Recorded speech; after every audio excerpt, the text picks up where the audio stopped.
Zen. Okay, we're live. Okay. Hi, welcome everyone to Digital Readers Club, and it's not showing live on my end. Okay, now it is. All right, welcome to Digital Readers Club. I'm your host Sharon, and we're continuing reading The Legend of the Jews. And Zen last week started book 4, and we ended in War with the Armenians is where we'll start tonight. Pretty exciting. And tonight also, just FYI, after Digital Readers Club will be Hebrew Hawaiian, and Noble will be teaching tonight. So everybody go on over to Hebrew Hawaiian after today, after our show, and welcome everyone. Zen, do you have any announcements?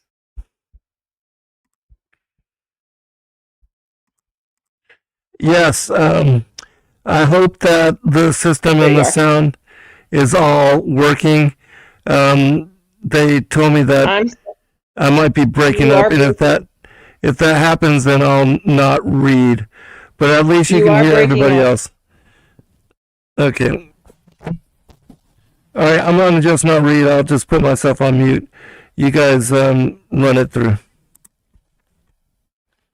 Can't understand. Just do the show without me. I'm going to stay muted. Okay. All right. Okay. So we will just go ahead and get started. But first, where did it go? There we are. Chelsea, are you up? Go ahead and start without me real quick. I gotta settle somebody down. Okay, no worries. I'll go after you, Sharon. All right, sounds good. And we'll go ahead and start the meeting tonight with prayer. So since we have none of our lovely men to pray us in, I will.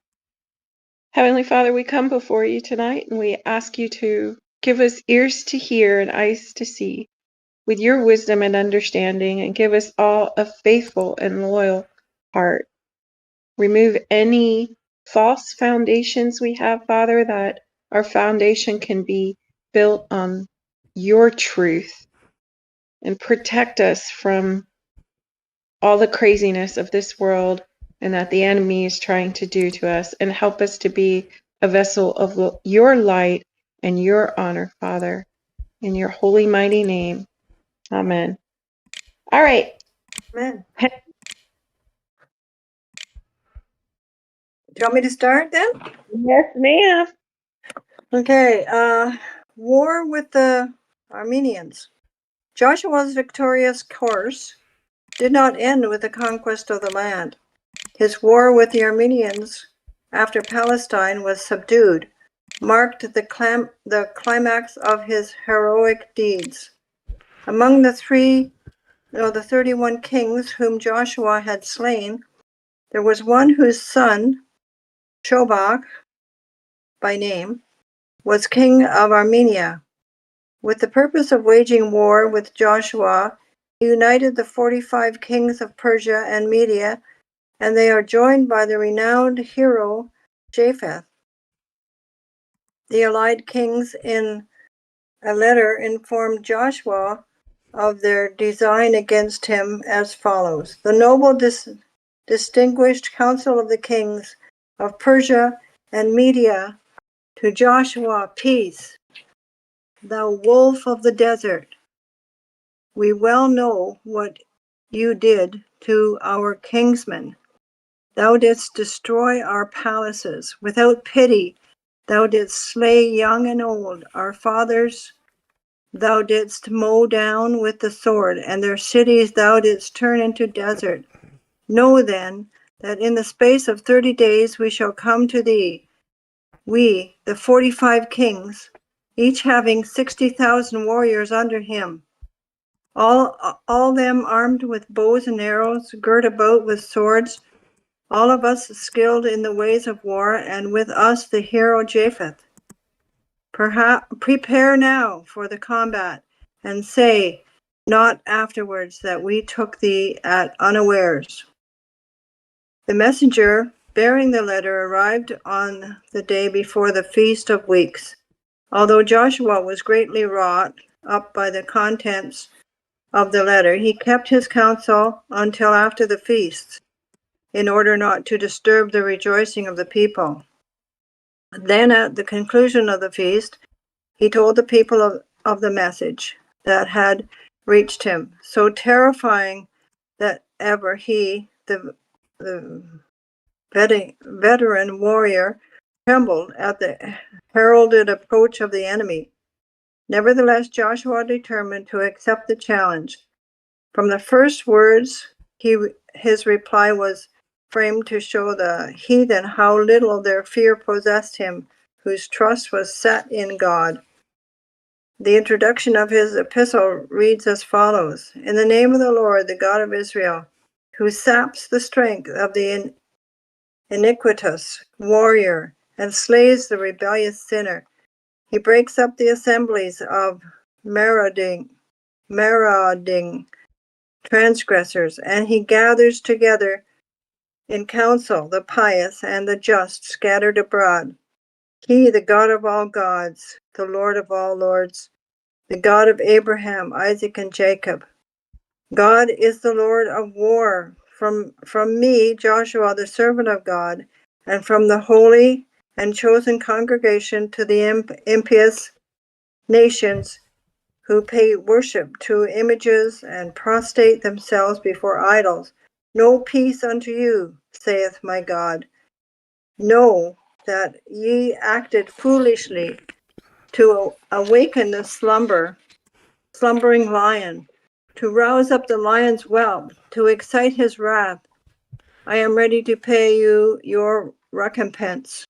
Be prepared to meet me, for within a week I shall be with you to slay your warriors to a man. Joshua goes on to recite all the wonders God had done for Israel, who need fear no power on earth, and he ends his missive with the words, if the hero Japheth is with you, we have in the midst of us the hero of heroes, the highest above all the high. The heathen were not a little alarmed at the tone of Joshua's letter. Their terror grew when the messenger told of the exemplary discipline maintained in the Israelitish army, of the gigantic stature of Joshua, who stood 5 ells high, of his royal apparel, and his crown graven with the name of God. At the end of 7 days, Joshua appeared with 12,000 troops. When the mother of King Shobach, who was a powerful witch, espied the host, she exercised her magic art and enclosed the Israelitish army in 7 walls. Joshua thereupon sent forth a carrier pigeon to communicate his plight to Nebiah, the king of Transjordic tribes. He urged him to hasten to his help and bring the priest Phinehas and the sacred trumpets with him. Nebiah did not tarry. Before the relief dispatchment arrived, his mother reported to Shobach that she beheld a star arise out of the east, against which her machinations were vain. Shobach threw his mother from the wall, and he himself was soon afterwards killed by Nebiah. Meantime, Phinehas arrived, and at the sound of his trumpets, the wall toppled down. A pitched battle ensued, and the heathen were annihilated. Pass.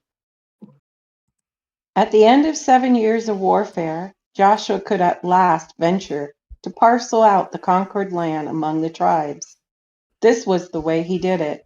The high priest Eleazar, attended by Joshua and all the people, and arrayed in the Urim and Thummim, stood before 2 urns.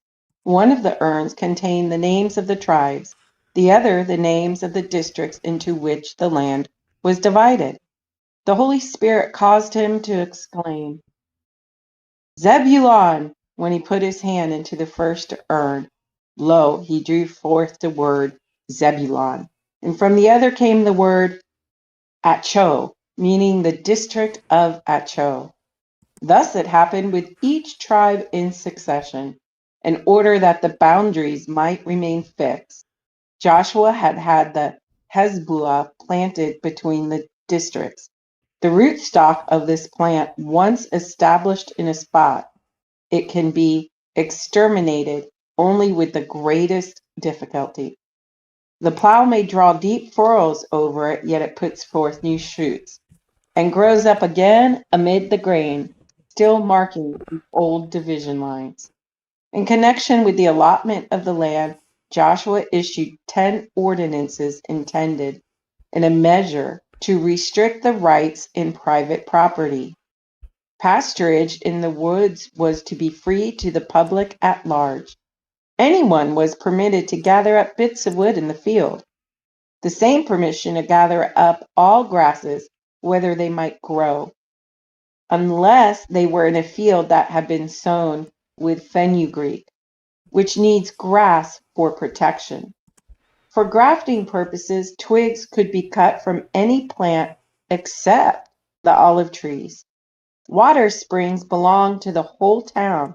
It was lawful for anyone to catch fish on the Sea of Tiberias, provided navigation was not impeded. The area adjacent to the outer side of a fence about a field might be used by any passerby to ease nature. From the close of the harvest until the 17th day of Mar Heshuen, fields could be crossed. A traveler who lost his way among vineyards could not be held responsible for the damage done in the effort to recover the right path. A dead body found in a field was to be buried on the spot where it was found. The allotment of the land to the tribes and subdividing each district among the tribesmen took as much time as the conquest of the land. When the 2 tribes and a half from the land beyond Jordan returned home after an absence of 14 years, they were not a little astonished to hear that the boys who had been too young to go to wars with them had in the meantime shown themselves worthy of their fathers. They had been successful in repulsing the Ishmaelite tribes who had taken advantage of the absence of the men capable of bearing arms to assault their wives and children. After a leadership of 28 years, marked with success in war and in peace, Joshua departed this life. His followers laid the knives he had used in circumcising the Israelites into his grave, and over it they erected a pillar as a memorial of the great wonder of the sun standing still over Ajalon. However, the mourning for Joshua was not so great as might justly have been expected. The cultivation of the recently conquered land so occupied the attention of the tribes that they came nigh forgetting the man to whom chiefly they owed their possession of it. As a punishment for their ingratitude, God, soon after Joshua's death, brought also the life of the high priest Eleazar and of the other elders to a close, and the mount on which Joshua's body was interred began to tremble and threatened to engulf the Jews. Pass. Shay? Yeah, sorry. Give me a second. The Judges, chapter 2, the first judge. After the death of Joshua, the Israelites inquired to God whether they were to go up against the Canaanites in war. They were given the answer, If ye are pure of heart, go forth unto the combat. But if your hearts are sullied with sin, then refrain. They inquired furthermore how to test the heart of the people. God ordered them to cast lots, and set apart those designated by the lot, for they would be the sinful among them. Again, when the people besought God to give a guide and a leader, an angel answered, "Cast lots in the tribe of Caleb." The lot designated Kenaz, and he was made prince over Israel. His first act was to determine by lot who were the sinners in Israel and what their inward thought. He declared before the people, "If I and my house be set apart by lot, deal with us as we deserve, burn us with fire." The people assenting, lots were cast, and 345 of the tribe of Judah were singled out, 560 of Reuben, 775 of Simeon, 150 of Levi, 665 of Issachar, 545 of Zebulun, 380 of Gad, and 665 of Asher, 480 of Manasseh, 448 of Ephraim, 267 of Benjamin. So 6,110 persons were confined in prison until God should let it be known what was to be done with them. The united prayers of Kenaz, Eleazar, high priest, and the congregation were answered thus: "Ask these men now to confess their iniquity, and they shall be burnt with fire." Kenaz thereupon exhorted them, "Ye know that Achan, the son of Zebediah, committed the trespass of taking the anathema, but the lot fell upon him, and he confessed his sin. Do ye likewise confess your sins, that ye may come to life with those whom God will receive on the day of the resurrection." One of the sinful, a man by the name of Elah, said in reply thereto, "If thou desirest to bring forth the truth, address thyself to each of the tribes separately." Kenaz began with his own tribe, the tribe of Judah. The wicked of Judah confessed to the sin of worshiping the golden calf, like unto their forefathers in the deserts. The Reubenites had burnt sacrifices to idols. The Levites said, "We desire to prove whether the tabernacle is holy." Those of the tribe of Issachar replied, "We consulted with idols to know what will become of us." The sinners of Zebulun, "We desire to eat the flesh of our sons and daughters, to know whether the Lord loves them." The Danites admitted they had taught their children out of the books of the Amorites, which they had hidden under Mount Abarim, where Kenaz actually found them. The Naphtalites confessed to the same of Elah, and there they were found by Kenaz. The Gadiites, acknowledging having led an immoral life, and the sinners of Asher that they had found, and they had hid under Mount Shechem. And 7 golden idols, called by the Amorites the holy nymphs, the same 7 idols which had been made in the miraculous way after the deluge by the 7 sinners, Canaan, Phut, Shelah, Nimrod, Elath, Duil, and Shua. They were of precious stones from Havilah, which radiated light, making night as bright as day. Besides, they possessed a rare virtue. If a blind Amorite kissed one of the idols, and at the same time touched its eye, his sight was restored. After the sinners of Asher, those of Manasseh made their confession. They had desecrated the Sabbath. The Ephraimites owned to having sacrificed their children to Molech. Finally, the Benjamites said, "We desire to prove whether the law emanated from God or Moses." At the command of these sinners, and all their possessions were burnt with fire at the brook of Pishon. Only the Amorite books and the idols of precious stones remain unscathed. Neither fire nor water could do to them harm. Kenaz decided to consecrate the idols to God, but a revelation came to him saying, "If God were put to accept what has been declared an anathema, why should not man?" He was assured that God would destroy the things over which human hands had no power. Kenaz, acting under divine instruction, bore them to the summit of the mountain, where an altar was erected. The books and idols were placed upon it, and the people offered many sacrifices and celebrated the whole day as a festival. During the night following, Kenaz saw a dew rise from the ice in paradise and descend upon these books. The letters of their writing were obliterated by it, and an angel came and annihilated what was left.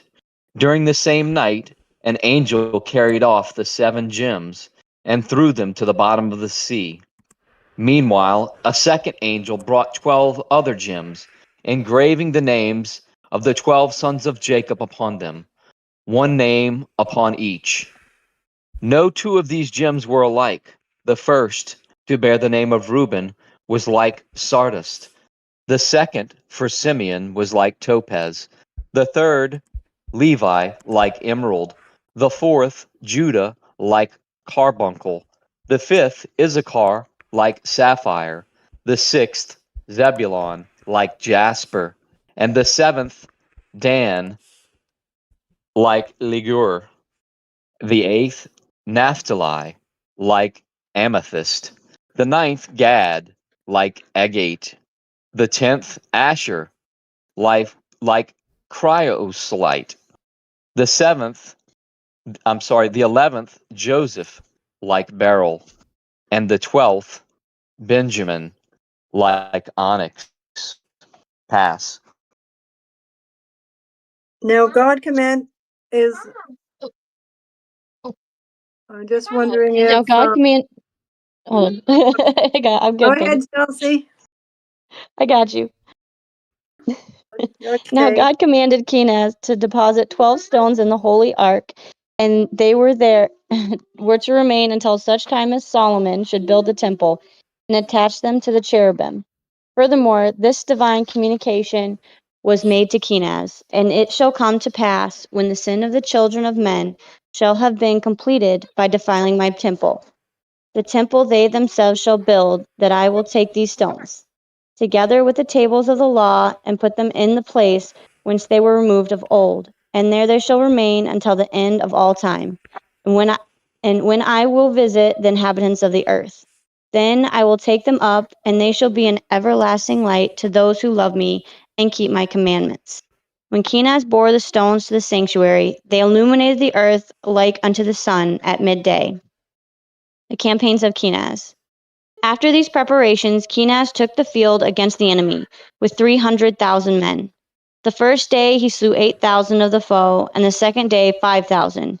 But not all the people were devoted to Kenaz.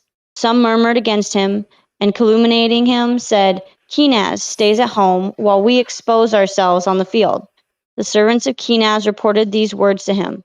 He ordered the 37 men who had railed against him to be incarcerated, and he swore to kill them, if God would but grant him assistance for the sake of his people. Thereupon he assembled 300 men of his attendants, supplied them with horses, and bade them be prepared to make a sudden attack during the night, but to tell none of the plans he harbored in his mind. The scouts sent ahead to reconnoiter reported, buddy. Yes, shushing. The scouts sent ahead to reconnoiter reported that the Amorites were too powerful for him to risk an engagement. Kenaz, however, refused to be turned away from his intention. At midnight, he and his 300 trusty attendants advanced upon the Amorite camp. Close upon it, he commanded his men to halt, but to resume their march and follow him when they should hear the notes of the trumpet. If the trumpet was not sounded, they were to return home. Pass. Alone, Kenaz ventured into the very camp of the enemy. Praying to God fervently, he asked that a sign be given him. Let this be the sign of the salvation thou wilt accomplish for me this day. I shall draw my sword from its sheath and brandish it so that it glitters in the camp of the Amorites. If the enemy recognize it as the sword of Kenaz, then I shall know thou wilt deliver them into my hand. If not, I shall understand you have not granted me my prayer, but dost purpose to deliver me into the hand of the enemy for my sins. He heard the Amorites say, let us proceed to give battle to the Israelites for our sacred gods, the nymphs. The nymphs are in their hands and will cause their defeat. When he heard these words, the Spirit of God came over Kenaz. He arose and swung his sword above his head. Scarce had the Amorites seen it gleam in the air when they exclaimed, verily, this is the sword of Kenaz, who has come to inflict wounds and pain. But we know that our gods, who are held by the Israelites, will deliver them into our hands. Up then to battle. Knowing that God had heard his petition, Kenaz threw himself upon the Amorites and mowed down 45,000 of them, and as many perished at the hands of their own brethren, for God had sent the angel Gabriel to his aid, and he had struck the Amorites blind, so that they fell upon one another. On account of the vigorous blows dealt by Kenaz on all sides, his sword stuck to his hand. A fleeing Amorite, whom he stopped to ask him how to loose it, advised him to slay a Hebrew, and let his warm blood flow over his hand. Kenaz accepted his advice, but only in part. Instead of the Hebrew, he slew an Amorite himself, and his blood freed his hand from the sword. When Kenaz came back to his men, he found them sunk into profound sleep, which had overtaken them, that they might not see the wonders done for their leader. They were not a little astonished on awakening to behold the whole plain strewn with the dead bodies of the Amorites. Then Kenaz said to them, are the ways of God like unto the ways of man? Through me the Lord hath sent deliverance to his people. Arise now and go back to your tents. The people recognized that a great miracle had happened, and they said, now we know that God hath wrought salvation for his people. He hath no need of numbers, but only holiness. Pass. On his return from the campaign, Kenaz was received with great rejoicing.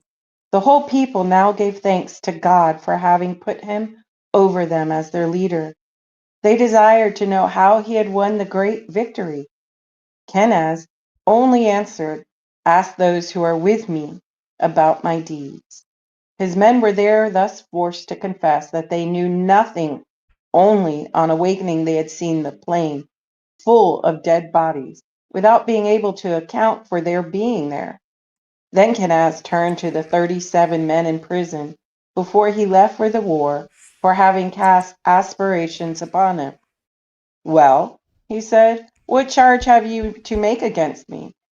Seeing that death was inevitable, they confessed they were of the sort of sinners whom Kenaz and the people had executed, and God had now surrendered them to him on account of their misdeeds. They too were burnt with fire. Kenaz reigned for a period of 57 years. When he felt his end draw nigh, he summoned the two prophets, Phinehas and Jabez, together with the priest Phinehas, the son of Eleazar. To those he spake, I know the heart of this people. It will turn from following after the Lord. Therefore do I testify against it. Phinehas, the son of Eleazar, replied, As Moses and Joshua testified, so do I testify against it.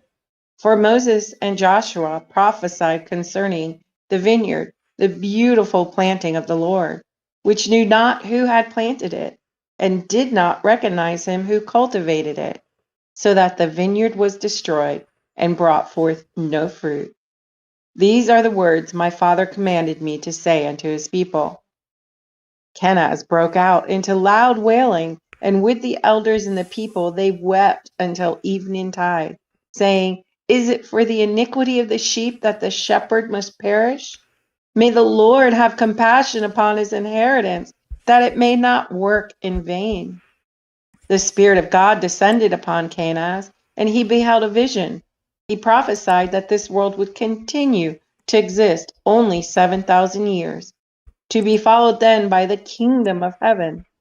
These words spoken, the prophetical spirit departed from him, and he straightway forgot what he had uttered during his vision.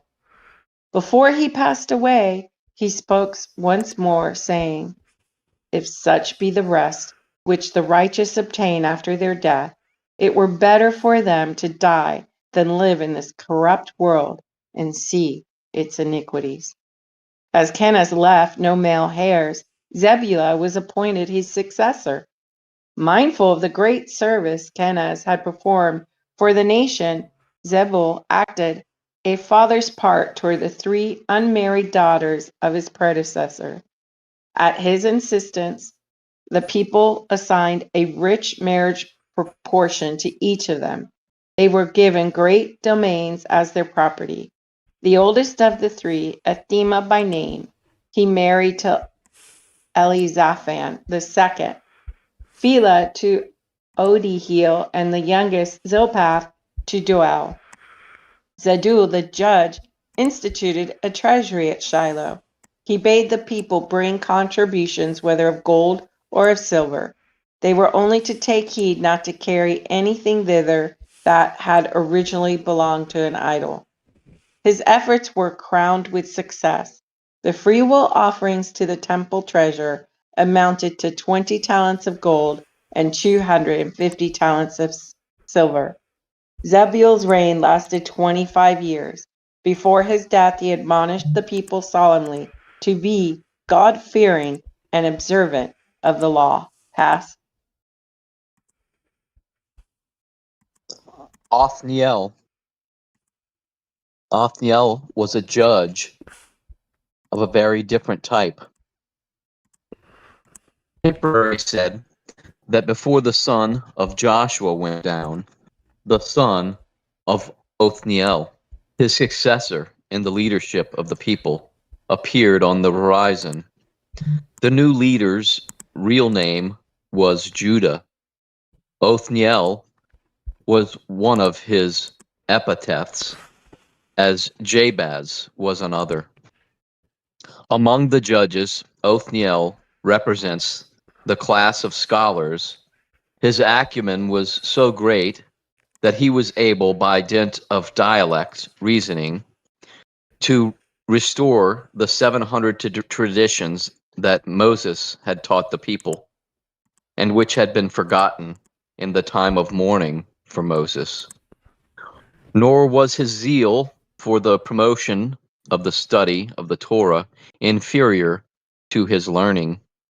The descendants of Jethro left Jericho, the district assigned to them, and journeyed to Arad, only that thy might sit the feed to Othniel. Only that thy might sit at the feet to Othniel. His wife, the daughter of his half-brother Caleb, was not so well pleased with him.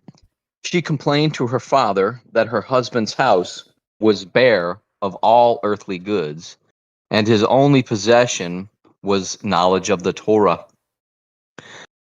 The first event to be noted in Othniel's 40-year reign is his victory over Adoni-Bezek. This chief did not occupy a prominent position among the Canaanitish rulers. He was not even accounted a king.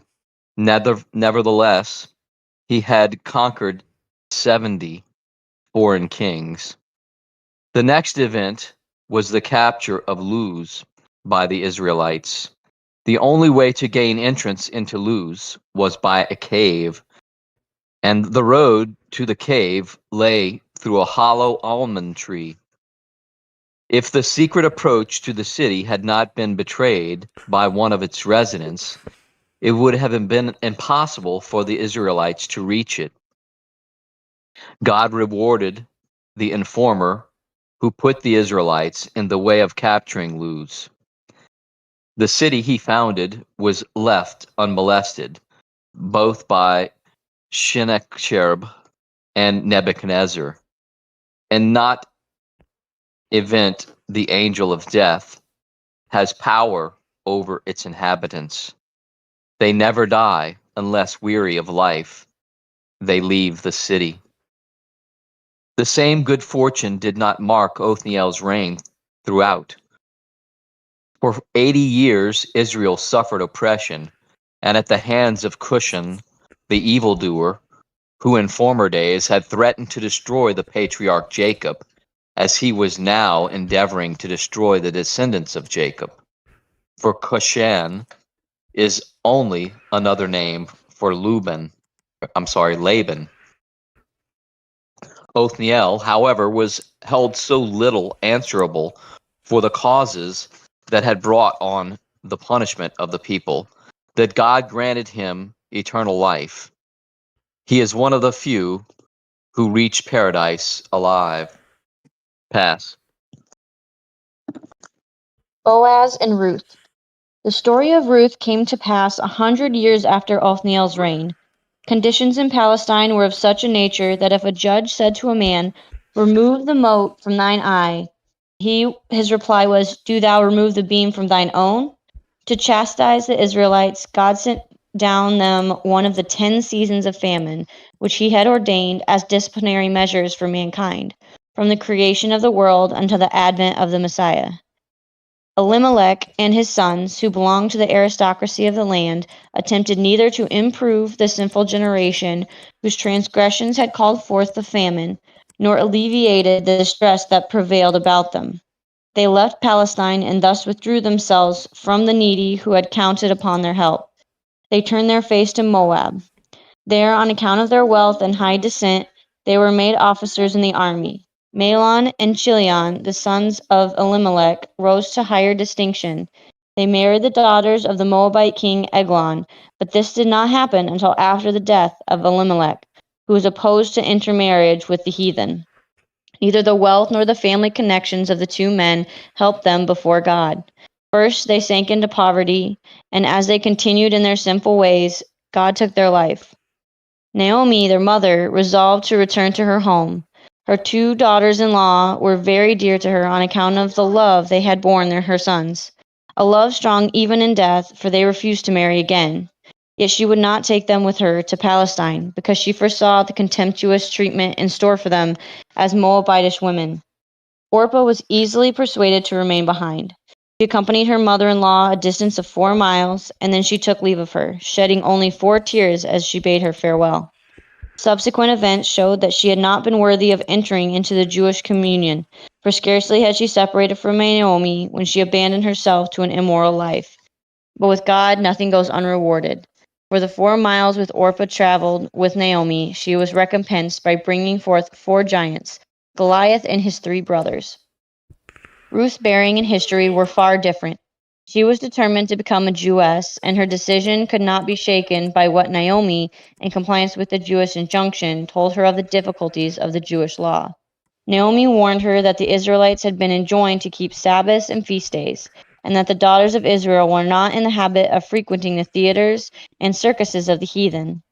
Ruth only affirmed her readiness to follow Jewish customs, and when Naomi said, "We have one Torah, one law, one command.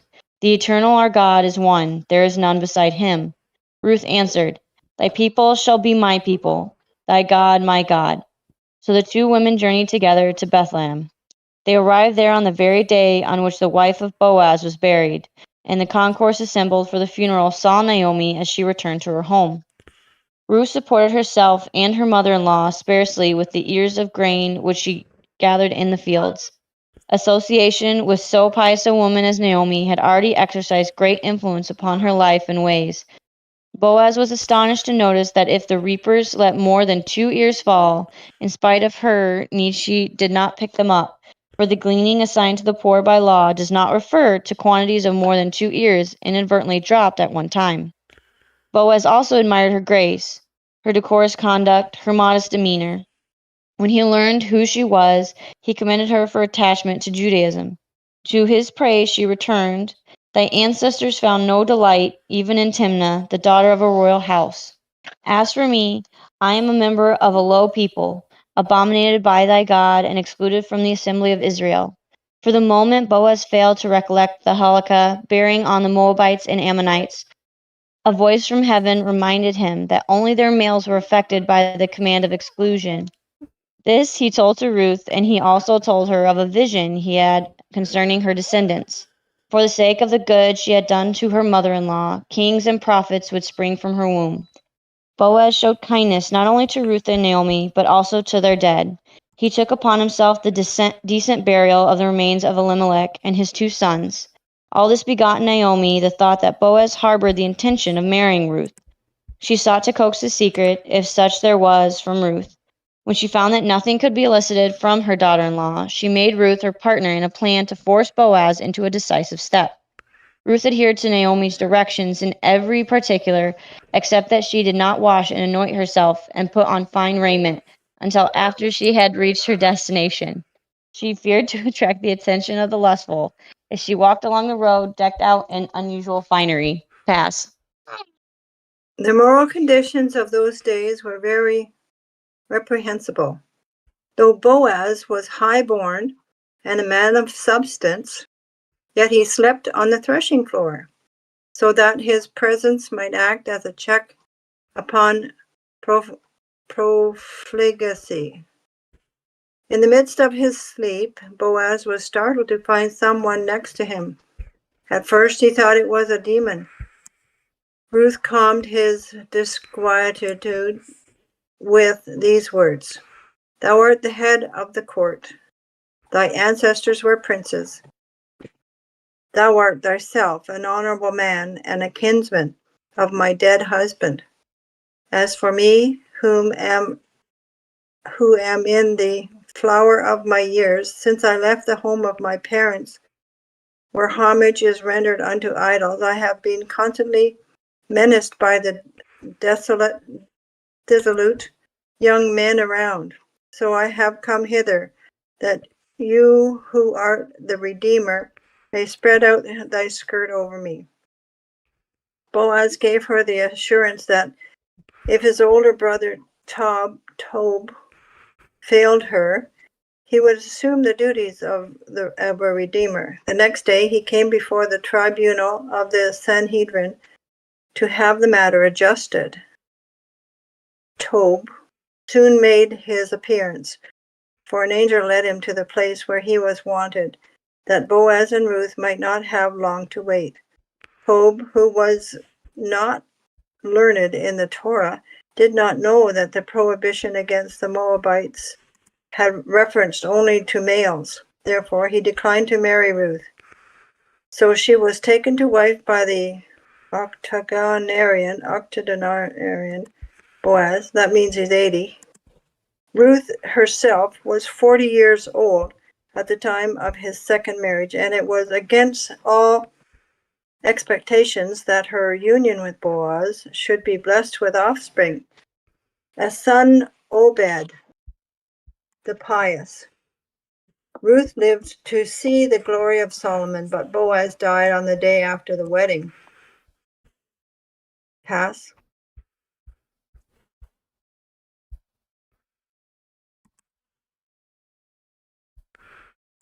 Not long after Ruth, another ideal woman arose in Israel, the prophetess Deborah. When Ehud died, there was none to take his place as judge, and the people fell off from God and his law. God therefore sent an angel to them with the following message. Out of all the nations on earth, I chose a people for myself, and I thought, so long as the world stands, my glory will rest upon them. I sent Moses unto them, my servant, to teach them goodness and righteousness. But they strayed from my ways, and now I will arouse their enemies against them, to rule over them, and they will cry out, because we forsook the ways of our fathers. Had this come over us? Then I will send a woman unto them, and she will shine for them as a light for 40 years.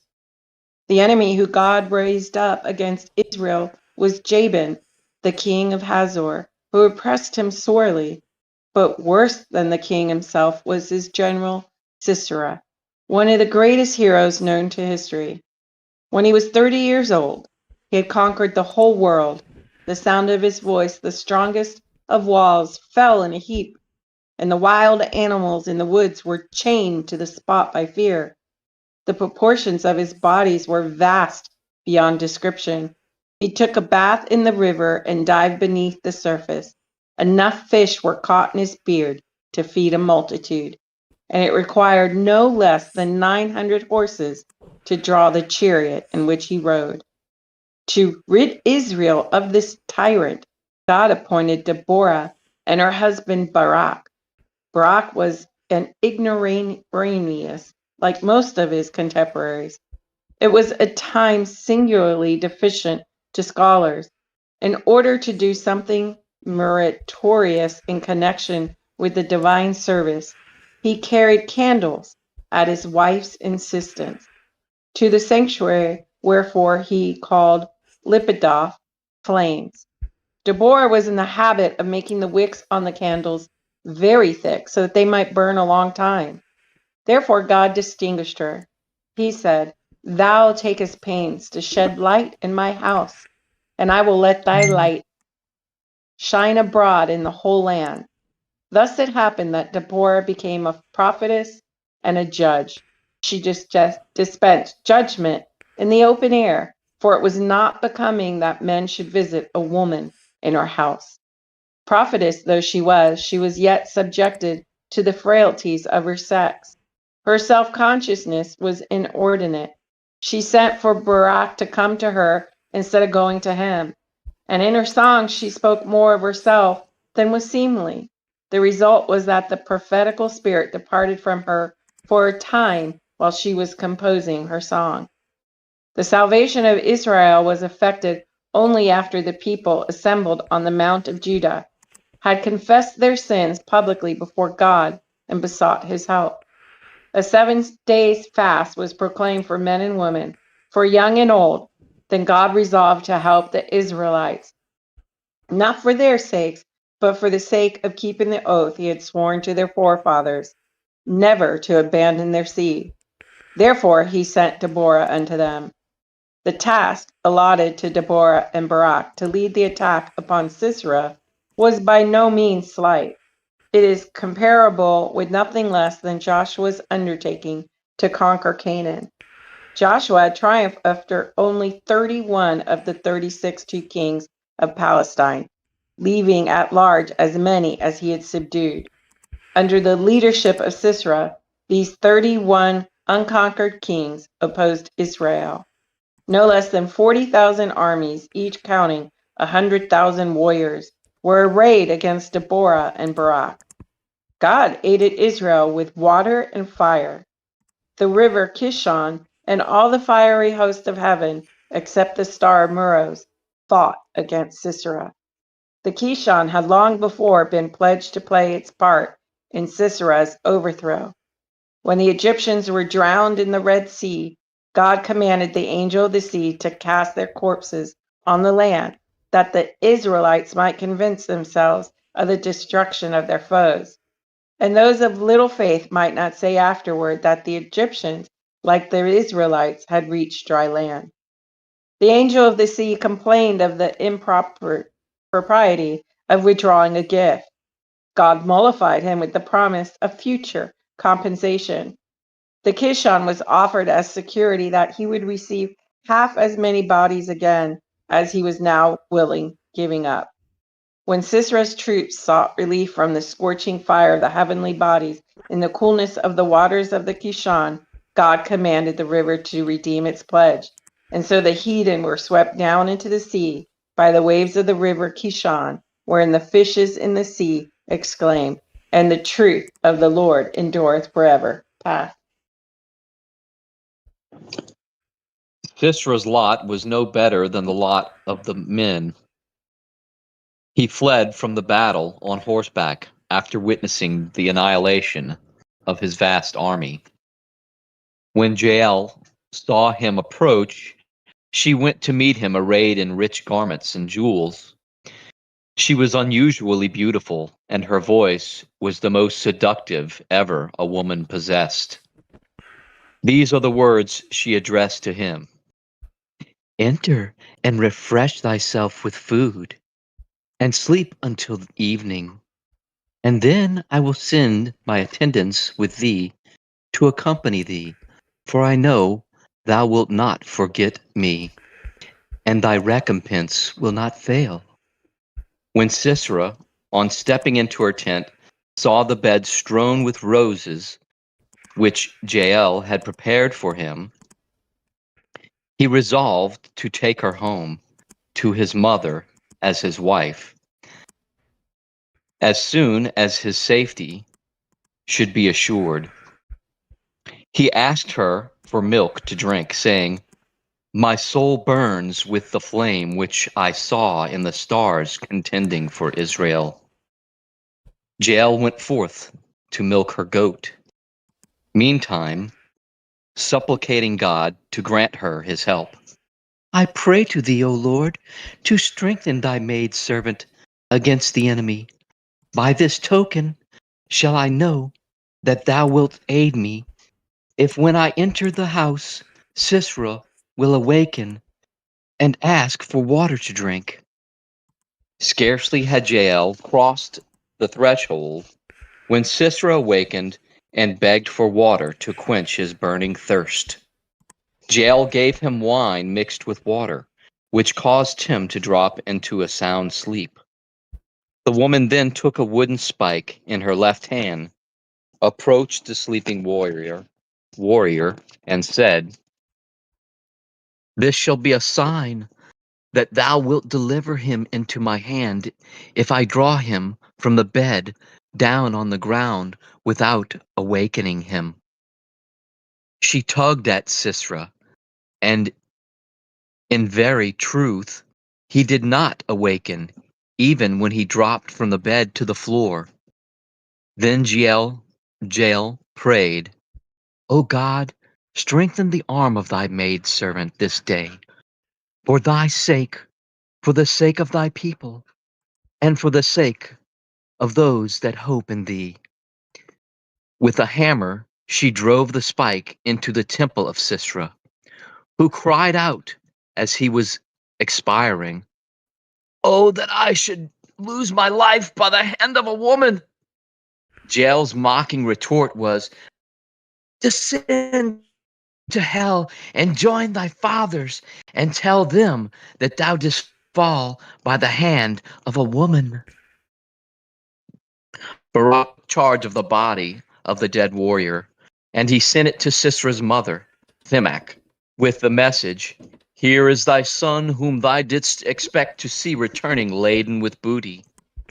He had in mind the vision of Thimach and her women in waiting.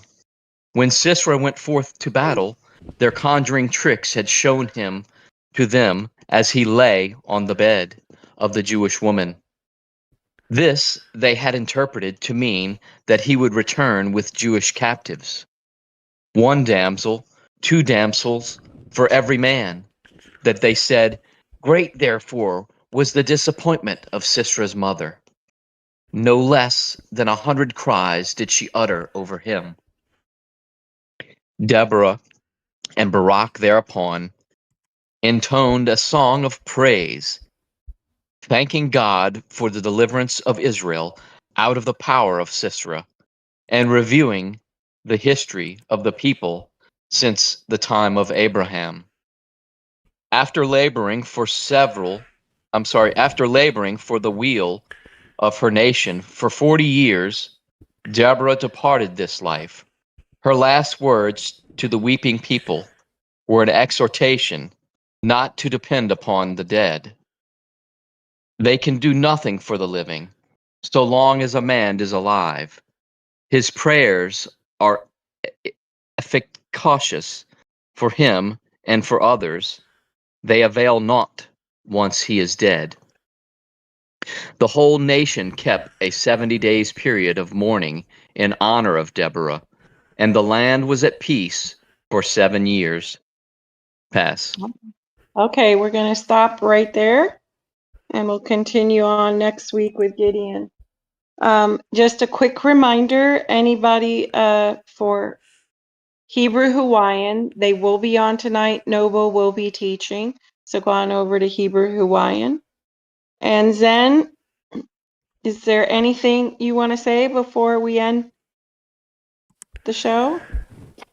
Just that I appreciate everybody's patience and persistence, and I will try to get this issue resolved as well by Wednesday. So hopefully you can hear me. I'm not cracking up, but we'll get it all situated. And I love everybody. I appreciate you.